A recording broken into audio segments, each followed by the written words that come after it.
ಮಟ್ಟಣ್ಣ ಮೇಲೆ ಕಂಪ್ಲೇಂಟ್ ಕೊಟ್ಟು ಬಂದಿದ್ದೆ. ಏನು ವಿಷಯ? ಟೆರರಿಸ್ಟ್ಗೆ ಭಾರತದಲ್ಲಿ ತುಂಬಾ ರಾಜಾರೋಷವಾಗಿ ಹೇಳ್ತಾನೆ, ರೀ ನಾನೇ ಬಾಂಬ್ ಇಟ್ಟಿದ್ದು. ಶ್ರೀ ಕ್ಷೇತ್ರ ಧರ್ಮಸ್ಥಳದ ವಿರುದ್ಧ 24/7 ಮೊಬೈಲಲ್ಲಿ ಡಾಟಾ ಇದೆ. Is habitual lawyer. ಗೂಗಲ್ ಅಲ್ಲಿ ಬಾಂಬ್ ಮಾಡೋದೆಲ್ಲ ಹೇಗಿದೆ ಅಂತ ಸಿಗುತ್ತೆ. ಆದ್ರೆ ಇವನ್ ಯೂಟ್ಯೂಬ್ ಅಲ್ಲಿ ನಾನು ಮಾಡೋದು ಹೇಳ್ಕೊಡ್ತೀನಿ ಅಂತಾನೆ. 1979 ವೇದವಲ್ಲಿ ಕೆಸರಿ ಓಪನ್ ಮಾಡಿ ಅಂತೀವನೇ ಕೇಳ್ತಾನೆ. ಕರ್ನಾಟಕದ ಜನತೆಯನ್ನು ಮೋಸ ಮಾಡಿದ್ದಾನೆ, ದಿಕ್ ತಪ್ಪಿಸಿದ್ದಾನೆ. ಹಾಯ್ ನಮಸ್ಕಾರ, ನಾನು ನಿಮ್ಮ ಕಿರಿಕೀರ್ತಿ. ಸ್ಪೀಡ್ ಪ್ಲಸ್ ಕರ್ನಾಟಕದ ವಿಶೇಷ ಸಂದರ್ಶನಕ್ಕೆ ಸ್ವಾಗತ. ಇವತ್ತು ನನ್ನ ಜೊತೆ ಯಾರಿದ್ದಾರೆ ಅಂತ ತಮ್ಮನೇಲಿ ನೋಡಿ ನಿಮ್ಗೆ ಆಲ್ರೆಡಿ ಗೊತ್ತಾಗಿರುತ್ತೆ. ಉದ್ಯಮಿ, ಸಾಮಾಜಿಕ ಹೋರಾಟಗಾರ, ಸಾಕಷ್ಟು ಹಿಂದೂ ಪರ ಮತ್ತು ಇತ್ತೀಚೆಗೆ ಧರ್ಮಸ್ಥಳದ ಪರವಾಗಿ ಹೋರಾಟದಲ್ಲಿ ಕಾಣಿಸ್ಕೊಂಡಂತಹ ಪ್ರಶಾಂತ್ ಸಂಬರ್ಗಿ ಅವರು ನನ್ನ ಜೊತೆಗಿದ್ದಾರೆ. ಅವ್ರ ಜೊತೆ ಒಂದಿಷ್ಟು ಮಾತುಕತೆ ಅನ್ನೋದಕ್ಕಿಂತ ಒಂದಿಷ್ಟು ಹರಟೆ ಹೊಡೆಯೋಣ ಅಂತ. ಎಲ್ಲ ಮಾತಾಡೋಣ, ಧರ್ಮಸ್ಥಳ ಮಾತಾಡೋಣ, ಬಿಗ್ ಬಾಸ್ ಮಾತಾಡೋಣ, ಇನ್ನೊಂದೇನೋ ಮಾತಾಡೋಣ, ಎಲ್ಲ ಮಾತಾಡ್ಕೊಂಡು ಹೋಗೋಣ ಅಂತ. ನಮಸ್ಕಾರ ಸಂಬರ್ಗಿ ಅವರೇ, ಹೇಗಿದ್ದೀರಿ? Super. Thank you thanks for coming. Anything for you. Friendship ಇದೆಯಲ್ಲ ಅಷ್ಟು ಸ್ಟ್ರಾಂಗ್ ಆಗಿ ನಿಮ್ಮ ಹಳೆ ಚಾನೆಲ್ಗಳಿಂದ ಬಿಗ್ ಬಾಸ್ ಪರಿಚಯ. We been a wonderful friend. Thank you. ಈಗ ರೀಸೆಂಟ್ ನನಗೆ ಬಿಸಿ ಬಿಸಿ ಸುದ್ದಿ ಏನು ಅಂತಂದರೆ, ಮಟ್ಟಣ್ಣನ ಮೇಲೆ ಕಂಪ್ಲೇಂಟ್ ಕೊಟ್ಟು ಬಂದಿದ್ದು. ಏನು ವಿಷಯ? ಇಲ್ಲ, ಈ ಗಿರೀಶ್ ಮಟ್ಟಣ್ಣವ್ರು ಅಂತ ಒಂದು ವಿಚಿತ್ರ ಕ್ಯಾರೆಕ್ಟರ್ನ ತುಂಬಾ ಸ್ಟಡಿ ಮಾಡ್ತಾ ಇದ್ದೆ. ತುಂಬಾ ಅವನ ಧರ್ಮಸ್ಥಳ ವಿರುದ್ಧ ಮಾತಾಡೋದು, ಅದೊಂದು ಕೇಸ್ ಸ್ಟಡಿನೇ.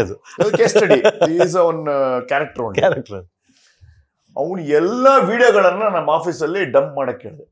ಅವ್ನು ಏನ್ ಮಾತಾಡ್ತಾನೆ, ಏನು ವಿಡಿಯೋಗಳು, ಫೇಸ್ಬುಕ್ ಲೈವ್ಗಳು, ಯೂಟ್ಯೂಬ್ ಲೈವ್, ಎಲ್ಲೆಲ್ಲಿ ಏನಿದೆಯೋ ಎಲ್ಲ ಒಂದು ಟಿವಿ ಆದ್ರೂ ತುಂಬಿತು. ಐತಿಹಾಸಿಕ ವಿಡಿಯೋಗಳು ತುಂಬಿಸಿ ನೋಡ್ತಾ ಇದ್ದೆ. ಅವನ ಬಗ್ಗೆ ಸ್ವಲ್ಪ ಓದ್ಕೊಳ್ಳೋಣ ಅಂದ್ಬಿಟ್ಟು ಒಂದಷ್ಟು ಪೊಲೀಸ್ ಡಿಪಾರ್ಟ್ಮೆಂಟ್ ಅಲ್ಲಿ, ಸರ್ ಏನ್ ಸರ್ ಇವನ್ ಕತೆ ಅಂತ ಕೇಳಿದಾಗ, ಇವನು SI ಹಾಗೆ ಹೀಗೆ ಅಂತೆಲ್ಲ ಹೇಳಿದ್ರು. ಶಾಸಕರ ಭವನ ಬಾಂಬು ಅದು ಇದು ಅಂತೆಲ್ಲ ತಿಳ್ಕೊಂಡೆ. ರಿಟೈರ್ಡ್ ಅಶೋಕ್ ಕುಮಾರ್ ಅವರ ಅಶೋಕ್ ಕುಮಾರ್ ವಯಾಲಿಕಾವಲ್ ಪೊಲೀಸ್ ಸ್ಟೇಷನ್ ಅಲ್ಲಿ ಇದ್ರು. ಅವಾಗಿಂದ ನಮ್ಮ ತಂದೆ ಫ್ಯಾಮಿಲಿ ಫ್ರೆಂಡು, ಪರಿಚಯ, ತುಂಬಾ ಒಡನಾಟ.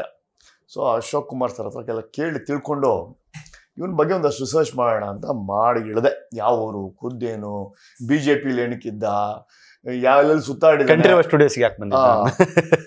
RTA ಏನ್ ಮಾಡ್ದ, ಪಿಕ್ಚರ್ ಎಷ್ಟು ಮಾಡ್ದ,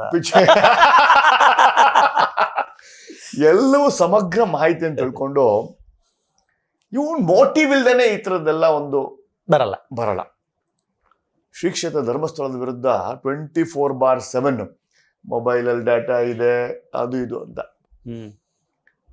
ಮಾತಾಡ್ತಾ ನಾನು ರಿಲಯನ್ಸ್ ಅಲ್ಲಿ ಕೆಲಸ ಮಾಡ್ಬೇಕಾದ್ರೆ ನನಗೊಬ್ರು HR ಇದ್ರು, ಕೆಲ್ಸಕ್ಕೆ ಸೇರಿಸ್ಕೊಂಡು HR.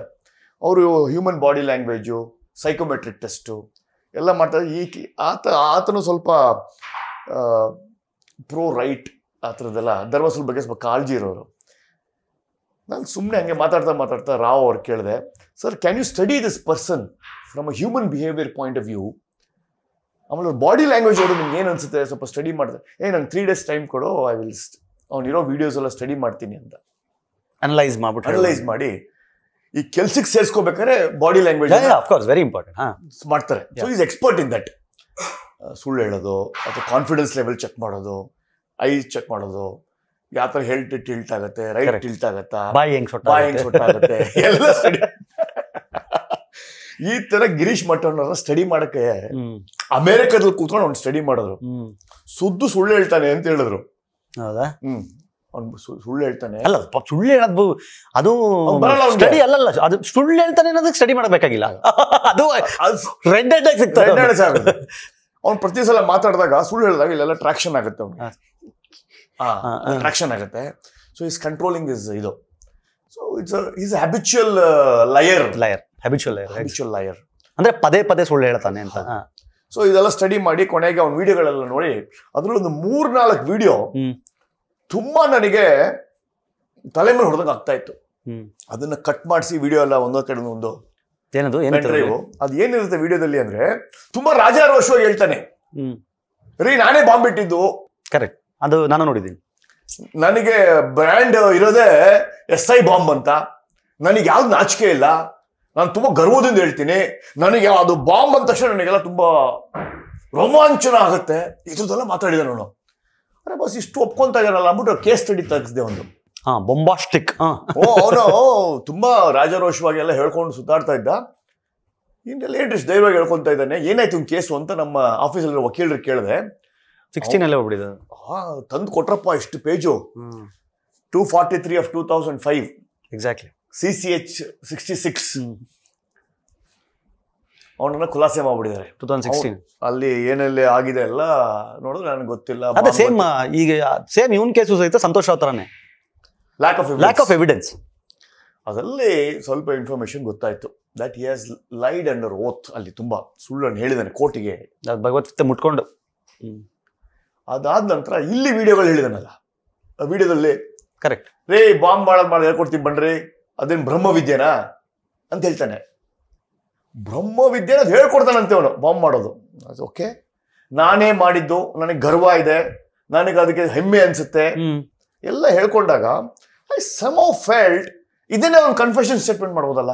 ಎಕ್ಸಾಕ್ಟ್ಲಿ. ಇದನ್ನೇ IT Act 66 ಅಲ್ಲಿ ಒಂದು ಡಿಜಿಟಲ್ ಎವಿಡೆನ್ಸ್ ತಗೋಬೋದಲ್ಲ, ಯಾಕೆ ಮಾಡಬಾರ್ದು ಅಂತ ಹೇಳಿ ಎಲ್ಲೆಲ್ಲಿ ಜಂಬದಿಂದ ಕಚ್ಕೊಂಡಿದ್ದಾನೋ, ಎಲ್ಲೆಲ್ಲಿ ತಾನೇ ಸ್ವತಃ ಒಪ್ಕೊಂಡಿದ್ದಾನೋ, ಎಲ್ಲೆಲ್ಲಿ ಆತ ಕನ್ಫೆಷನ್ಗಳು ಮಾಡ್ಕೊಂಡಿದ್ದಾನೋ, 2024ರಲ್ಲಿ 25ರಲ್ಲಿ ಒಂದು 2-3 ಯೂಟ್ಯೂಬ್ ಚಾನಲ್ಗಳಲ್ಲಿ ಹೇಳ್ಕೊಂಡಿದ್ದಾನೆ. ಅದನ್ನೆಲ್ಲ ಕಟ್ ಮಾಡಿ ಹಾಕಿ ಮತ್ತೆ ನೋಡೋದು ಎಷ್ಟು ಇದರಲ್ಲಿ ಎವಿಡೆನ್ಸ್ ಸಿಗ್ಬೋದು ಅಂತ. ನನಗೆ ಇವಾಗ ಏನು ಗೊತ್ತಾ, ನನಗೆ ಮುಂಚೆ ನಾನು ತುಂಬ ಯಾವ್ದಾದ್ರು ಕಾಮಿಡಿ ವಿಡಿಯೋಸು ಮಲ್ಗಕ್ಕೆ ಮುಂಚೆ ಒಂದು ಸ್ವಲ್ಪ ರಿಲ್ಯಾಕ್ಸ್ ಬೇಕಲ್ಲ, ಹಂಗೆ ನೋಡಿ ಇವಾಗ ನಾನು ಮಟಣ ನೋಡಿ ಮಲ್ಗದಾರ ಹಬ್ಬ ಸದ್ಯ.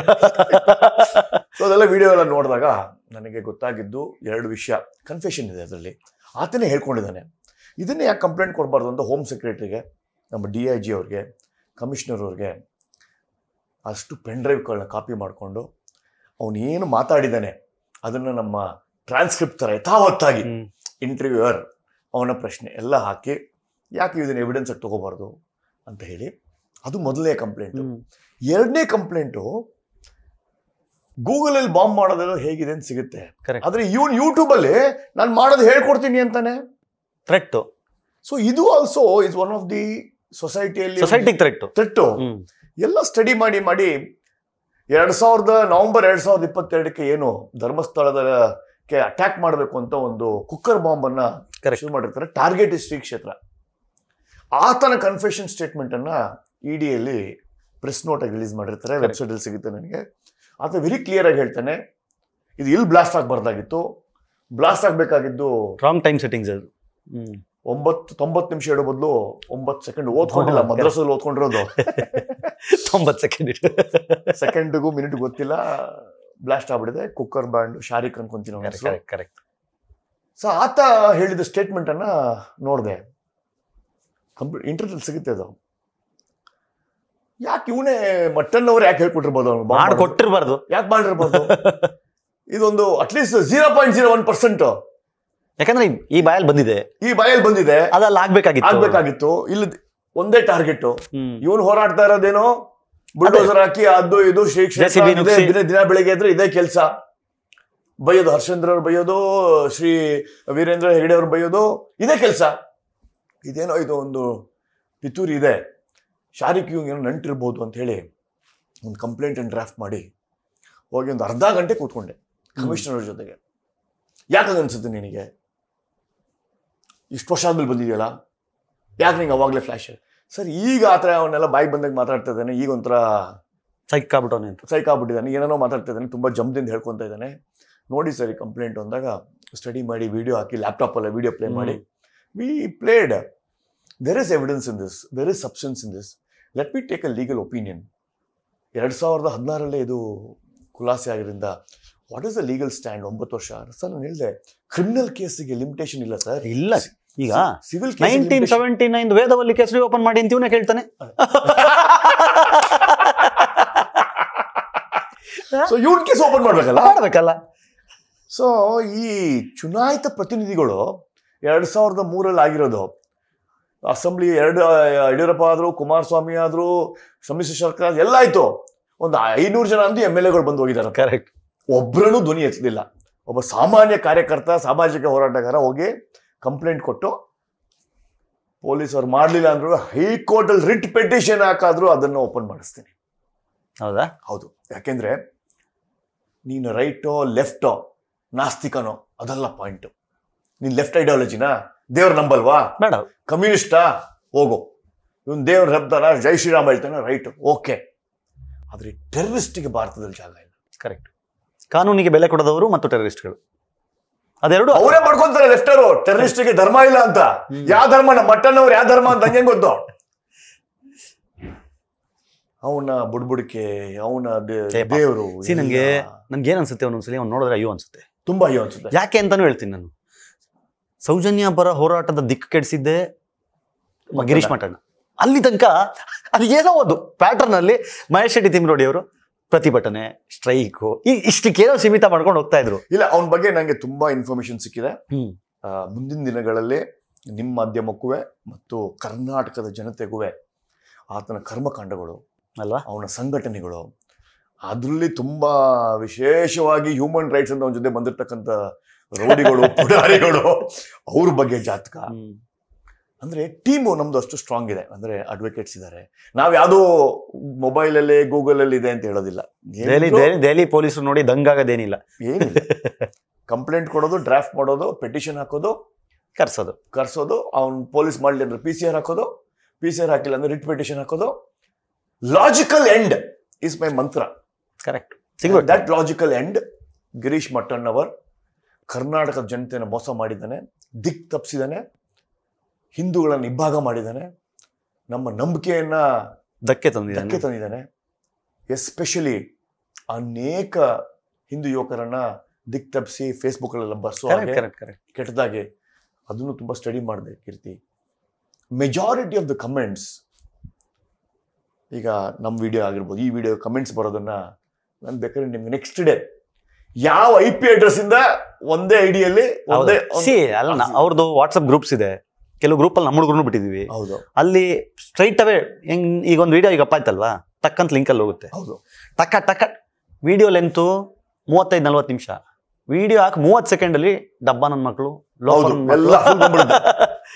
ಆಯ್ತು. ಆಮೇಲೆ that is their mode of operate. ಹೌದು, ನೀವು very it is anti Hindu programme. It's a toolkit. And ಅವನು ಯಾರ ಜೊತೆ ಮತಾಂತರ ಜೊತೆ ಕೈ ಜೋಡಿಸಿದಾನೋ ಎಲ್ಲ ಮುಂದಿನ ದಿನಗಳಲ್ಲಿ ಅವನ ಹಿಂದೆ ಯಾರಿದ್ದಾರೆ, ಅವನಿಗೆ ಬಂದಿರತಕ್ಕಂಥ ಫಂಡಿಂಗು, ಅವನು ಯಾರ್ಯಾರ ಜೊತೆ ಸವಾಸ ಮಾಡಿದ್ದಾನೆ, ಯಾರ ಕಪಿ ಮುಷ್ಟಿಯಲ್ಲಿದ್ದಾನೆ, ಅವನ ಹ್ಯಾಬಿಟ್ಟು. ಗಿರೀಶ್ ಮಟ್ಟಣ್ಣವರದೇ ಒಂದು ಬಯೋಗ್ರಫಿ ಟಿವಿ ಮುಂದೆ ಹೇಳ್ಬೇಕು, ಮಾಡಬೇಕು. ಚಾಲೆಂಜ್ ಅಂತಲ್ಲ, ಮಟ್ಟಣ್ಣ ಫೈಲ್ಸ್. ನಾವು ಚಾಲೆಂಜ್ ಅಂತಲ್ಲ, ಇಷ್ಟು ದಿಕ್ ತಪ್ಪಿಸಿದ್ನಲ್ಲ, ಕರೆಕ್ಟ್, ಇಷ್ಟು ಜನರ ತಲೆ ಕೆಡಿಸಿ ಒಬ್ಬರ ಬಗ್ಗೆ ವಿಷ ತುಂಬಿದ್ನಲ್ಲ, ಅವನು ಬಸವ ಪರಂಪರೆಯಿಂದ ಬರ್ತಾನೋ, ಹಿಂದೂ ಪರಂಪರೆಯಿಂದ ಬರ್ತಾನೋ, ಯಾವ ಪರಂಪರೆಯಿಂದ ಬರ್ತಾನೋ ಗೊತ್ತಿಲ್ಲ. ಅವನ ಹೆಸರು ಊರೆಲ್ಲ ನೋಡಿದ್ರೆ ಬಸವ ಪರಂಪರೆಯಿಂದ ಬರ್ತಾನೆ ಅನ್ಕೊಂತೀನಿ. ವಚನಗಳಲ್ಲಿ 1% ಅನ್ಯರಿಗೆ ಅಸಹ್ಯ ಪಡಬೇಡ, ಕರೆಕ್ಟ್, ಅದು ಒಂದು ಫಾಲೋ ಮಾಡಲ್ಲ ಅವನು. ಒಂದು ಫ್ಯಾಮಿಲಿ ತೋರ್ಸ್ಕೊಳೋದು, ಮಾರುತಿ 8 ಬರೋದು ಅಂತ. ಅವನು ಎಲ್ಲಿದೆ ರಿಸಾರ್ಟು, ಎಲ್ಲ ಏನ್ ಪೋಟ್ರೆ ಮಾಡಿದಾನೆ. ಸಂಬರ್ಗಿ ಅವರೇ, ಯಾವ ಮನುಷ್ಯ ತನ್ನೆಲ್ಲ ಕೆಲಸವನ್ನು ಬಿಟ್ಟು, ತನ್ನ ಕುಟುಂಬವನ್ನು ಬಿಟ್ಟು, ಧರ್ಮಸ್ಥಳದ ಹತ್ರ ಇರೋ ತಿಮರೋಡಿ ಮನೇಲಿ 5-6 ತಿಂಗಳು ಹೋಗಿ ಸೆಟ್ಲಾಗಿ ಅಲ್ಲೇ ಕುತ್ಕೊಂಡು ಬೆಳಗ್ಗೆ ಸಾಯಂಕಾಲ ತನಕ ಇರ್ತಾನೆ. ಬರ್ತಾ ಇದೆ ಸ್ವಾಮಿ ಅವನಿಗೆ. ನಾನು ಅದನ್ನ ಹೇಳ್ತಾ ಇರೋದು, ಏನ್ ಗುರು ಮಾಡ್ತಿದ್ಯಾ ನೀನು?